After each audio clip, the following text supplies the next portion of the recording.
Selamat datang di konten refleksi baca tulis episode 1 bersama gua Ahmad Matori yang akan menjadi pemandu dalam konten kali ini. Untuk memulai konten kali ini, kita perlu memunculkan satu pertanyaan yang paling mendasar, ialah mengapa kita harus baca buku? Dan tentu saja itu pertanyaan yang sangat sulit untuk dijawab. Namun kalau dilihat dari angkanya, angka minat baca kita yang hanya 0,001%, atau ya kalau dikonversi menjadi hal lain, ialah 1 dari 1000 orang Indonesia saja yang gemar membaca buku. Jadi cuma 1 orang nih dari 1000 orang Indonesia yang gemar membaca buku. Maka secara sederhana bisa kita katakan, jawaban daripada mengapa kita harus baca buku adalah untuk menjadi 1 orang dari 1000 lainnya. Dan pernyataan tadi secara otomatis juga mengajak kita untuk beranjak ke pertanyaan selanjutnya, yaitu untuk apa? Dan jawaban yang paling normatif ialah untuk meningkatkan nilai yang ada pada diri kita. Sebelum berpindah ke pembahasan tentang nilai, terlebih dahulu gue harus kasih tahu bahwa refleksi baca tulis bukan merupakan bentuk legitimasi dari pemandu konten ini, atau ya diri gue sendiri, sebagai 1 dari 1000 orang lainnya. Terkait itu silahkan tafsirkan masing-masing. Tapi kemudian kita juga kayaknya udah agak bosan kan dengar atau tahu informasi berita tentang rendahnya angka minat baca buku, yang kemudian itu berkaitan dengan literasi dan lain sebagainya ya. Ya akhirnya daripada cuma bosan gitu ya, cuma merasakan miris gitu, mungkin alangkah baiknya kita hayati, kita selami nilai-nilai apa yang ada di baliknya. Nilai tersebut yang sebenarnya kemudian sudah dicontohkan oleh para leluhur bangsa ya. Salah satunya ialah Bung Hatta, Wakil Presiden pertama Indonesia. Pertama-tama untuk menyelami bagaimana kehidupan Bung Hatta dan kedekatannya terhadap buku, mungkin kita bisa berangkat daripada latar belakang keluarganya ya.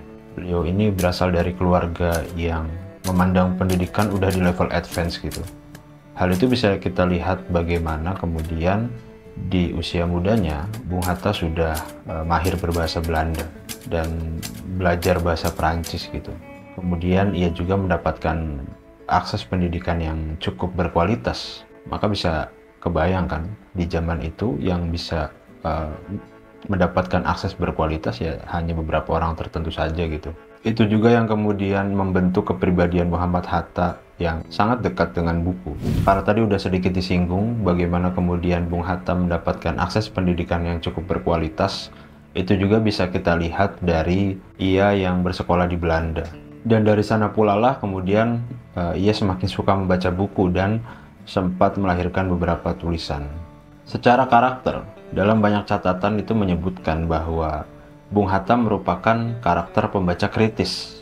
Hal itu ditandai dengan beliau tuh tahu kapan harus menelan isi dalam buku dan kapan harus mengolahnya. Artinya bukan pembaca yang dogmatis lah. Kemudian kisah lain tentang bagaimana kecintaan Bung Hatta terhadap buku, ini bisa kita lihat pada saat beliau diasingkan ke Banda Neira. Kemudian beliau menghubungi temannya yang bernama Edward Post untuk mengirimkan sejumlah buku ke sana. Karena Bung Hatta melihat anak-anak di Banda Neira pada saat itu tidak ada yang memiliki buku. Jadi pada dasarnya bukan hanya ia yang cinta buku sejak kecil, namun ia juga ingin menanamkan nilai-nilai kecintaan terhadap buku kepada anak-anak dari usia yang masih sangat kecil. Nah, cerita tentang Bung Hatta dan tempat pengasingannya ini tidak hanya di Banda Neira, ada juga di Bovendigul, Papua Selatan. Ini juga yang cukup banyak perhatian ya, karena ketika beliau ingin diasingkan ke sana, ke Bovendigul, Papua Selatan itu, Bung Hatta minta untuk membawa semua bukunya yang sejumlah 16 peti. Jadi kira-kira kalau dibayangkan ya, satu peti itu sejumlah 100 buku, maka total dari semua buku yang ia bawa ke tempat pengasingan ialah 1600 buku.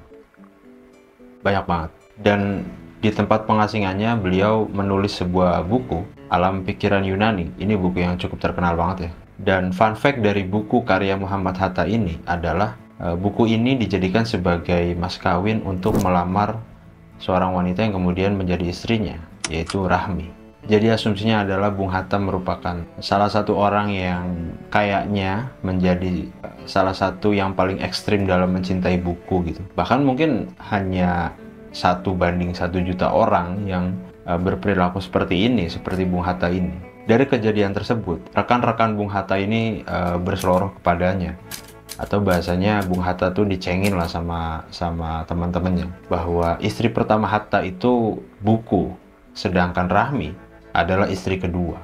Dan kembali hubungan Hatta dengan tempat pengasingannya, ada satu kalimat yang cukup tersohor, cukup terkenal dari Bung Hatta sendiri, yang bunyinya kayak gini: "Aku rela di penjara asalkan bersama Buku. Dengan Buku, aku bisa bebas." Lalu cerita lain datang dari anaknya, Mutia Hatta, yang bilang bahwa waktu yang dihabiskan untuk membaca buku oleh Bung Hatta itu sekitar 6-8 jam. Jadi ini juga di luar nalar ya. Artinya kalau kita mengacu kepada data BPS, durasi membaca rata-rata orang Indonesia tuh ya nggak segini gitu. Mungkin 3 jam per minggu, berarti kan perharinya setengah jam dan lain sebagainya. Sedangkan Muhammad Hatta 6-8 jam. Masih dari Mutia Hatta yang bercerita tentang koleksi buku Muhammad Hatta, itu jumlahnya sebanyak 10.000 buku.